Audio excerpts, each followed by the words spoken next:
Saludos a todos. Vamos a hacer un pequeño resumen de la sesión del 7 de octubre para que por favor la tengan muy presente. Entonces voy a compartir toda la pantalla. Bien, aquí tenemos nuestra segunda sesión.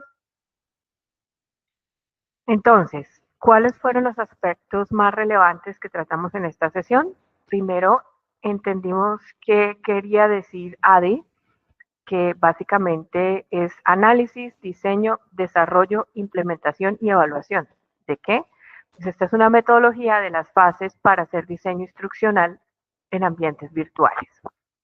También entendimos que existen unas pautas universales de diseño en la creación de materiales educativos y que esto se debe tener en cuenta para el desarrollo de los materiales que van a ir en plataforma.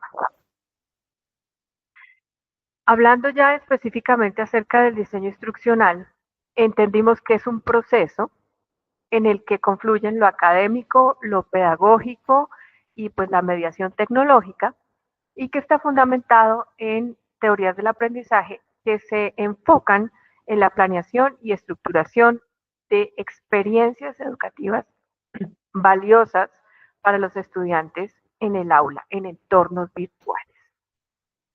Entonces, básicamente, ¿cuáles son los elementos más importantes? Planear las necesidades, organizar estrategias didácticas, implementar metodologías y evaluar esos procesos de aprendizaje. Entonces, de esta manera, digamos, tenemos como una visión general sobre el modelo ADI y cómo se enlaza con el diseño instruccional. Profundizando en el modelo ADI, entendemos que tiene 5 fases fundamentales. En la primera, que hablamos de análisis, identificamos las características del estudiante, sus perfiles, los objetivos generales de aprendizaje, los temas a evaluar, las áreas. Casi que en esta parte de análisis también evaluamos ya, digamos, actualmente el sílabo y las características que tiene el sílabo de la cátedra que vamos a virtualizar o que vamos a convertir en unos objetos de aprendizaje. Eso lo desarrollamos mediante la fase de análisis.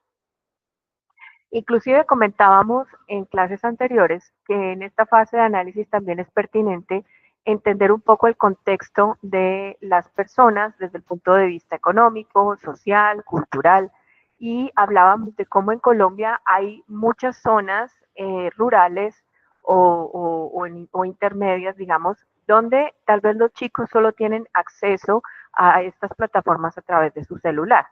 Entonces eso nos obliga a repensar cómo la educación mediada por tecnologías debe ser asequible y debe llegar a todos estos lugares para que todos lo puedan aprovechar óptimamente. En relación al diseño, entonces ya hablamos específicamente cuando tomamos ese sílabo, esos contenidos y empezamos a hacer una adecuación hacia las pantallas. Entonces tenemos que hablar de los objetivos de aprendizaje, de estrategias pedagógicas, de la estructura y duración de la formación y los recursos y medios necesarios. Entonces, en este punto, digamos que en la fase de diseño es cuando, valga la redundancia, el diseño instruccional se vuelve mucho más importante. Comentábamos en algunas sesiones la importancia de ser muy específico en estos diseños, porque usualmente estos son unos procesos en cadena. Entonces, quien escribe los contenidos no es la misma persona que hace el diseño instruccional ni que desarrolla las pantallas o diseña las pantallas.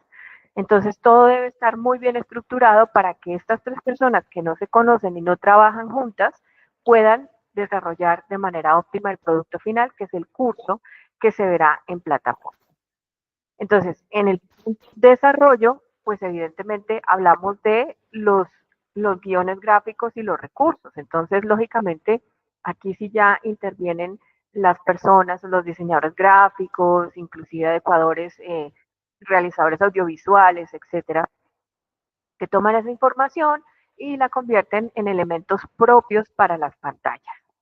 Y la implementación, tenemos un término clave que es LMS, Learning Management System, que básicamente es un sistema de administración del aprendizaje Moodle es un gran ejemplo de un LMS. Entonces, cuando ustedes ingresan a Moodle, es, es como, voy a poner una comparación, es una gran caja, ¿cierto? Y adentro hay una serie de cajitas que son los cursos que tenemos y en esas cajitas pues tenemos los elementos gráficos, las evaluaciones, el listado de estudiantes, los foros de interacción, es decir, es un espacio pequeñito que interactúa, en el que yo interactúo con una comunidad de personas y con unos objetos de aprendizaje. Eso es un LMS. Y por lo tanto, todos los cursos que se desarrollan tienen como objetivo estar implementados en un LMS como Moodle. Y finalmente, pues hablamos de los procesos de evaluación, en donde evidentemente vamos a hacer una recopilación de datos, por ejemplo, cuántos usuarios accesaron, en qué horas accesan, de qué zonas del país, cada cuánto o cuánto dura la conexión, etcétera, etcétera.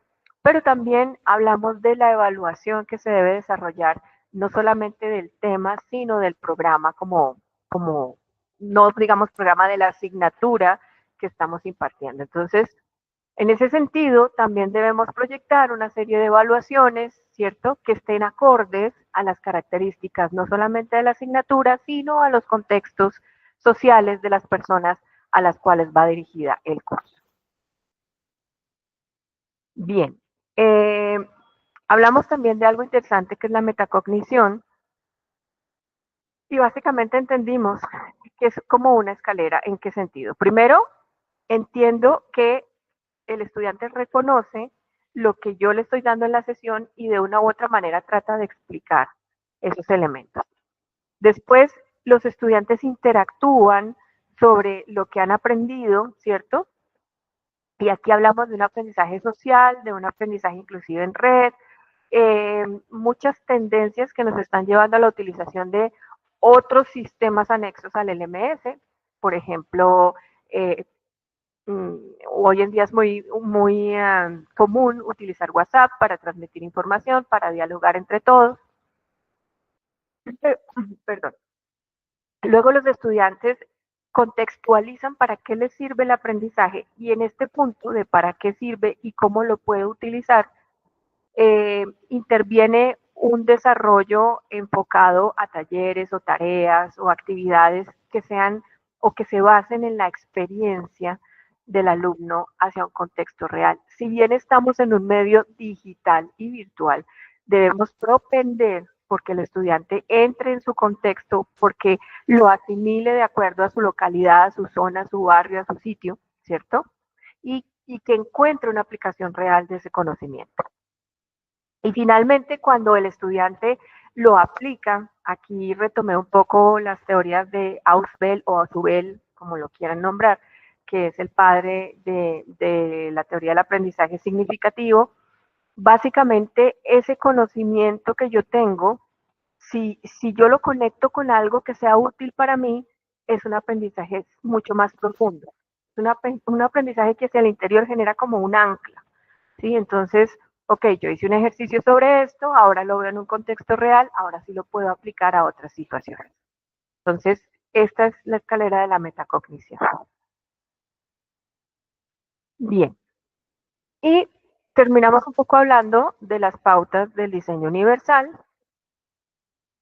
en las que entendimos que el diseño implica un compromiso en la medida que hay una aceptación de intereses e identidades, que de cierta manera el alumno debe mantener un esfuerzo y una constancia y que emocionalmente debe estar preparado para asumir el reto de la educación virtual, pero también debemos interactuar con unos medios múltiples, ¿cierto? Donde hoy en día prevalece mucho lo audiovisual, pero pues en teoría debe converger lo auditivo, lo audiovisual, lo textual, en fin, muchos elementos a través de los cuales llegamos a los estudiantes. Debemos propender porque estos cursos sean multilingüe y porque de cierta manera hagan un desarrollo de conocimiento efectivo. Y finalmente, estos cursos deben tener interacción, deben tener buena expresión y comunicación y deben desarrollar estrategias para que la educación virtual realmente sea efectiva. Bien, hicimos una actividad que fue un mapa conceptual y sacamos como conclusión que, primero, si las actividades deben tener unas instrucciones muy claras, porque de lo contrario podemos caer en el error que los estudiantes no tengan, no sepan cómo interactuar con las plataformas y que lógicamente esas actividades deben tener una mediación de tiempo acorde a. Entonces, este primer ejercicio era para que nos diéramos cuenta que debemos tener ciertos elementos claves cuando proponemos actividades virtuales. Y finalmente, la actividad asincrónica es ingresar a la plataforma de la universidad y descargar la tarea de la sesión. Eso fue en términos generales lo que vimos en la sesión número 2 del 7 de octubre. Muchas gracias por su asistencia.